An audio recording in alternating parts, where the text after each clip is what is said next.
Question number 2 में कहता है कि देखिए यहाँ पर पहला में संकेत ए बी और ये समानांतर, तो जानते हैं कि ये दो को ऐसे लाइन खींचेगा तो समानांतर कहलाएगा ये। तो कह रहा है कि ए बी समानांतर डीसी को भाषा में व्यक्त कीजिए, मतलब लिख करके व्यक्त करना है। तब बताइए, कुछ नहीं लिखना, इसको खाली व्यक्त करना है। ये क्या है? ये समानांतर। तो लिख देंगे हम। देखिए यहाँ पर क्या है ये देखिए ये रेखा पर ये होता है, तो यहाँ पर आंसर में हम यहीं पे लिख देना है, आप लोग वहाँ लिख दीजिएगा।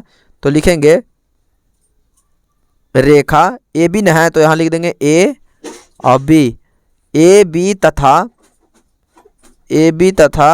क्या है ये डी सी है, सी डी है, तो लिखेंगे सी डी। अब सी डी तो क्या है? ये समानांतर का निशान है, तो यहाँ पर समानांतर लिख देंगे, लिखेंगे समानांतर है।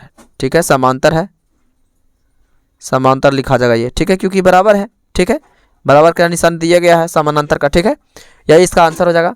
अब यहाँ पर 2 में आपका कहता है कि रेखाखंड पी क्यू तथा आर एस को समांतर है, इसे संकेत में व्यक्त कीजिए। संकेत, तो संकेत समानांतर का कौन है? देखिए ये 2 को बराबर वाला संकेत है, इसी प्रकार संकेत देते हैं। तो यहाँ पर क्या लिख देना? कुछ नहीं करना, इसको हिंदी में लिख दिया है। ये देखिए संकेत देखिए यहाँ हिंदी में लिखने के लिए कहा था और यहाँ पर हिंदी में लिख के संकेत में लिखे लगा है, उल्टा कहा है।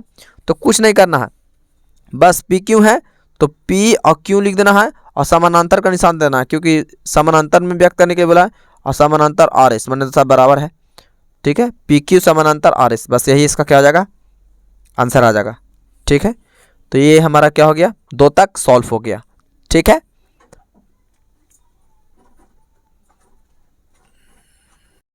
अब क्वेश्चन नंबर 3 में यहाँ पे देखिए क्या कहता है। कहता है कि सेट स्क्वायर की सहायता से 2 समांतर रेखा, देखिए ये है एल और एम के बीच की दूरी निकालिए। ठीक है, देखिए ये आपके पास अगर है तो निकालिए और नहीं है तो आप छोड़ दीजिए। देखिए यहाँ पर बस इसके बीच की दूरी निकालना है। तो यहाँ देखिए इसका बीच की दूरी देखिए यहाँ पर कितना सेंटीमीटर है। तो यहाँ देखिए नापते हैं। देखिए यहाँ से स्टार्ट, देखिए यहाँ पर लेंगे 0 से, तो यहाँ पर एकदम 1 सेंटीमीटर है। कितना सेंटीमीटर? देखिए यहाँ पर 1 है, तो ये कितना है? 1 सेंटीमीटर की दूरी है इसके बीच की। कितना है? देखिए 1 सेंटीमीटर। कितना? 1 सेंटीमीटर है। देखिए यहाँ पे, तो यहाँ पर क्या लिख देंगे हम लोग? बस ये कोई क्वेश्चन खास नहीं है ये। ठीक है, बस 1 सेंटीमीटर आंसर हो जाएगा इसका। ठीक है, अब दे दिया है तो बनाना पड़ेगा। ठीक है, अब यहाँ देखिए अब इसको मापेंगे 2 में। ठीक है, 2 में भी कहता है पी क्यू का दूरी निकालिए। तो यहाँ पर देखिए इसको इस प्रकार रख के देखिए 1 से ये बहुत काम है। देखिए जैसे कि यहाँ पर देखिए कितना रेखा है? तो 1 2 3 5। ठीक है, यानी यहाँ पर क्या लिख सकते हैं हम लोग?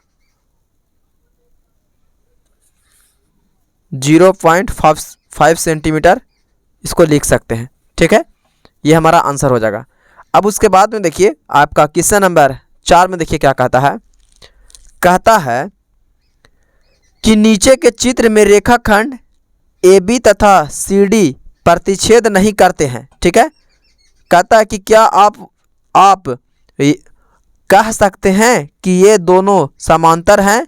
कारण दीजिए। ठीक है, मतलब ये कह रहा है कि प्रतिच्छेद नहीं कर रहा है, दोनों एक दूसरे को काट नहीं रहा। ठीक है, जैसे तीर का निशान रहता तो काटता। ठीक है, ये बंद रेखा है। ठीक है ना, देखिए बिंदु है। ठीक है, तो यहाँ पे देखिए ये जो हो गया प्रतिच्छेद नहीं कर रहा है, पर क्यों नहीं कर रहा है ये हमको लिखना होगा। ठीक है, तो यहाँ पे देखिए क्या लिखेंगे? तो ये लिखा जाएगा, यहीं पे लिखते हैं ए बी तथा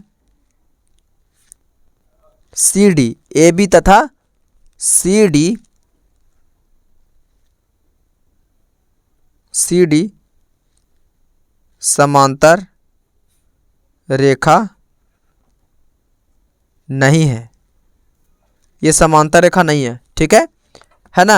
अब पूछा था कि इसका कारण, तो इसका कारण यह है कि देखिए यहाँ पर लिखेंगे, इसका कारण यह है कि समांतर सरल रेखा प्रतिच्छेद करेगी। ठीक है, सरल रेखा रहता तब ये प्रतिच्छेद करता। ठीक है, एक सरल रेखा रहता तो ये क्या होता है? एक दूसरे को काट देता। ठीक है ना।